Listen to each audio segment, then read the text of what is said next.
So, welcome to the chapter over delivery. It's everyone's favorite or least favorite. I don't know, maybe what they're most worried about. I'm sure you think we could spend an entire semester on delivery, but we're not going to because there's more to public speaking than that. All right, methods of delivery. Manuscript speaking is where you are speaking directly from a manuscript. So you have your entire speech word for word in front of you, and you have it you can basically read from it. So think about anytime any president gets up and gives a speech, they have a teleprompter, they're reading directly from it.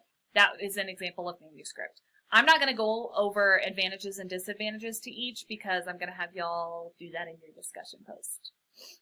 Memorized speaking is exactly how it sounds. You have prepared a speech ahead of time and you have memorized it. So there's nothing in front of you. You don't have note cards, you don't have notes, you don't have a teleprompter, you don't have anything. Okay, so that's memorized speaking. Impromptu speaking is speaking with little to no preparation. So, and that actually is really common. I know it sounds kind of crazy, but that can be anything from your boss at a meeting being like, hey, what's the, where are we at with this? Asking for an update. Usually people know, your audience knows when it's an impromptu speaking situation. Extemporaneous speaking, that is the type of speaking that you are going to be doing in this class. So extemporaneous is where you have prepared it ahead of time and you have notes in front of you. It's not your entire speech word for word, it's just like bullet points. So it could be seen as the best of both worlds, or it could be seen as very hard. But yeah. So again, you're going to write about, because we usually talk about this in class, but I know you can come up with advantages and disadvantages to each of these. All right, so I'm going to help you create your presentation note cards or notes. I know I haven't introduced the demonstration speeches yet, but I will. For every, like I said in the past slide, it's going to be extemporaneous. So for every speech that you give, you are going to have note cards. It's required that you have note cards or notes in front of you. So I'm going to help you with that and give you some tips. Just to help you. So do not write your entire speech on the cards. If you are reading word for word from your cards, you will get points off. Technically, I could fail you because that's not the type of speech that you're giving. That's a manuscript speech. You are giving extemporaneous. Do write down quotes, dates, keywords, and phrases. So, some helpful hints.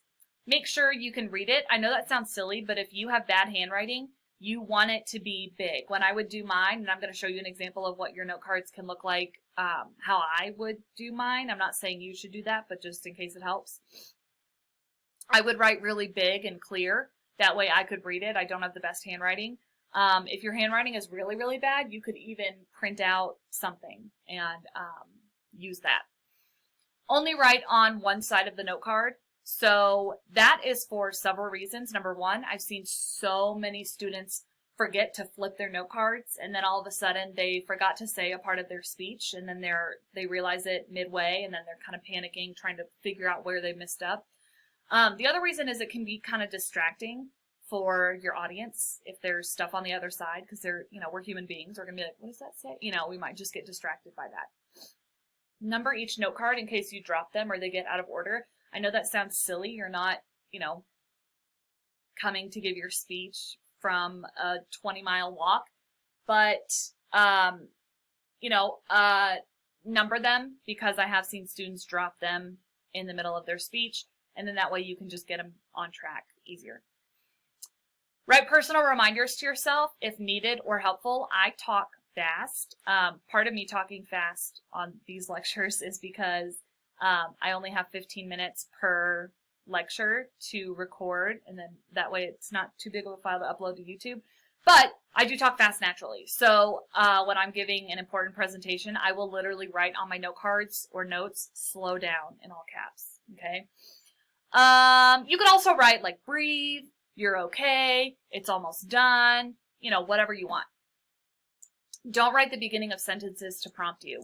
So I think students put that thinking it'll be helpful, but you want to put the main point. So don't write, in addition to blah, blah, blah, and then write ... because you're going to be like, what is that? Okay. So here you have an example of how I used to format my note cards and how I still kind of do. So they're numbered at the top.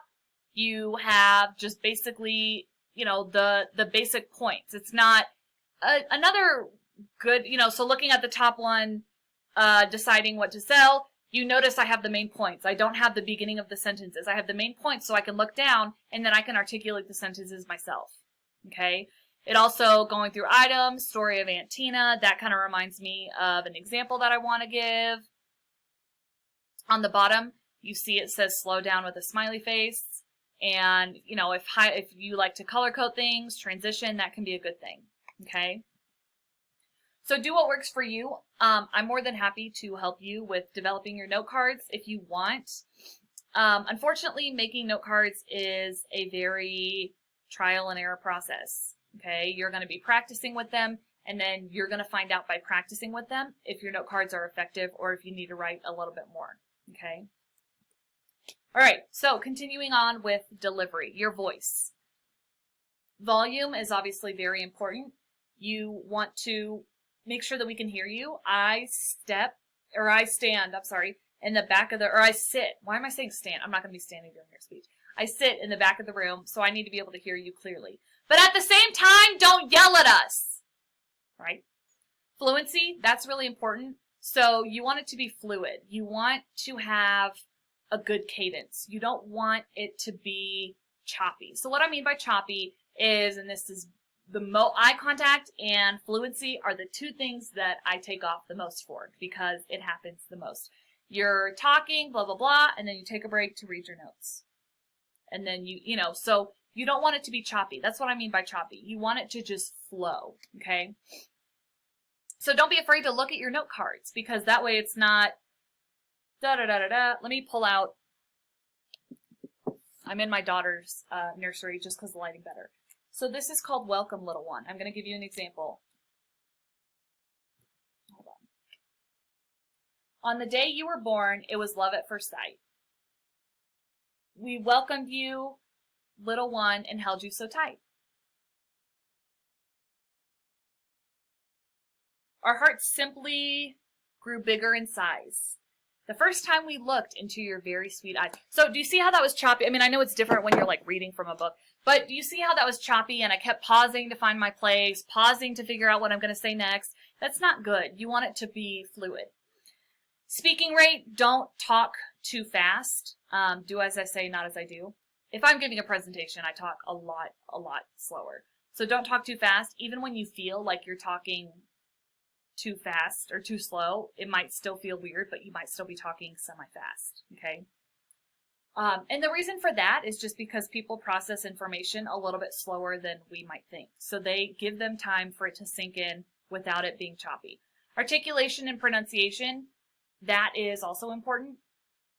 So you want to articulate, you don't want to slur your speech or mumble. I know anytime anybody says slur your speech, we're all thinking of like, well, I'm not going to come drunk, but still, you don't, or like mumble through.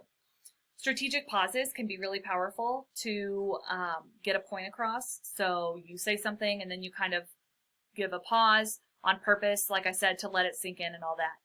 Vocal fillers are the hardest, and I know I'm doing them. I keep saying, they are very hard.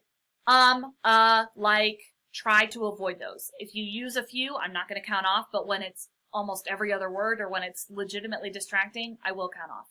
But keep in mind, anything can be a vocal filler. I know that might sound silly, but I had a student one time who would use, for example, as a vocal filler. So she would say things and she'd say, for example, like one time, I'm not making fun of her, but one time she literally used, for example, when it didn't even make sense. It was like, what? Okay. So it's, anything can be a vocal filler. They're most known as, like, but it's all how you use it. Your body language, facial expressions are important. You want your face to match. So, but don't feel like you have to smile, because then that can actually be really creepy if you just have a smile on your face the whole time, especially if you're talking about something sad. Then you're going to look like a sociopath and we're all going to judge you. I'm just kidding. Eye contact, that is so important. But there's more to eye contact than just not looking at your note cards. Do not do the stupid thing that people say, to like look at the back of the wall, you will get points off for that. You want to look around and not just look at one side of the room or, just look at one person. Scan the room, make eye contact with everybody. Body movements and gestures. So for your speeches in my class, you are going to be standing still, which I know is hard. I don't know why I would have told y'all, but I have ADHD, and since, not to overshare, but this is, whatever, I am breastfeeding, so I can't take my medicine when I'm doing that.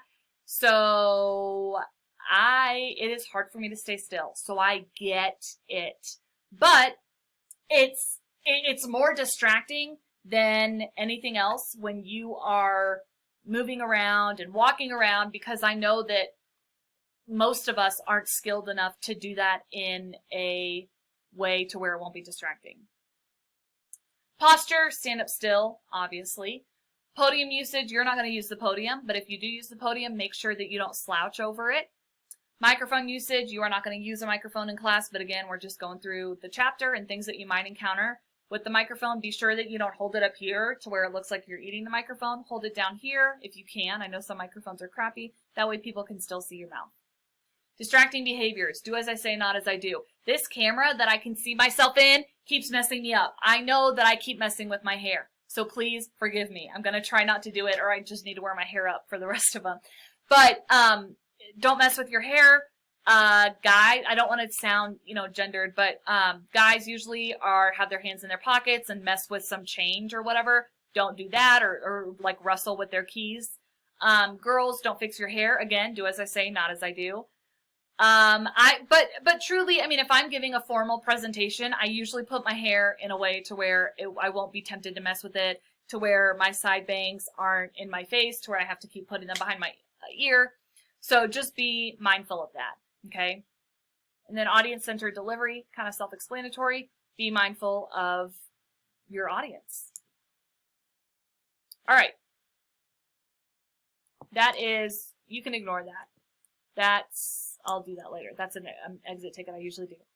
These are examples that I can show you, or I might have you watch them for your discussion.